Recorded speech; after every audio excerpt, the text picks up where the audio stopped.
ये कहानी है एक ऐसी खातून की जिसने ऐसा वाक़ा झेला जो सुनने में नाकाबिल यकीन लगता है, मगर ये हकीकत है। 26 जनवरी 1973 ये दिन एविएशन की तारीख में एक नाकाबिल फरामोश दिन था। जेट एयरवेज फ्लाइट 367 स्टॉकहोम से बेलग्राद जा रही थी। जहाज में 28 साला वेस्ना वल्वीच नामी फ्लाइट अटेंडेंट भी मौजूद थी जो अपनी ड्यूटी पर थी। सब कुछ नॉर्मल लग रहा था, लेकिन अचानक एक जोरदार धमाका हुआ। ये धमाका दरअसल एक बम था जो तैयारे के सामान के हिस्से में नस्ब था।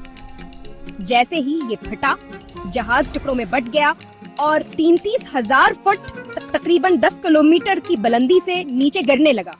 तसव्वुर करें, इतनी ऊंचाई से कोई इंसान कैसे जिंदा बच सकता है, लेकिन किस्मत को कुछ और ही मंजूर था।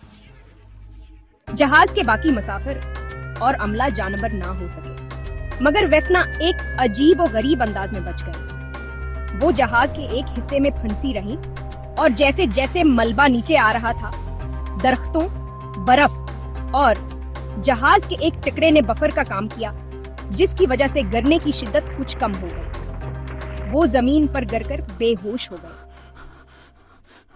मौजिजा या इत्तेफाक? वेस्ना को शदीद चोटें आईं। उनकी खोपड़ी, कई पसलियां, दोनों टांगे और रीढ़ की हड्डी टूट चुकी थी।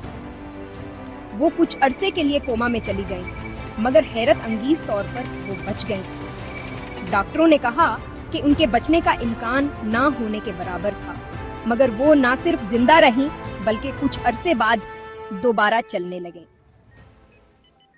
ये वाकया इतना हैरानकुन था कि गिनीज वर्ल्ड रिकॉर्ड्स ने उन्हें बगैर पैराशूट के सबसे ज्यादा बुलंदी से गिरकर जिंदा बचने वाली इंसान का खिताब दिया। ये कहानी साबित करती है कि जिंदगी और मौत का फैसला बाज औकात इंसानी अक्ल से बालातर होता है।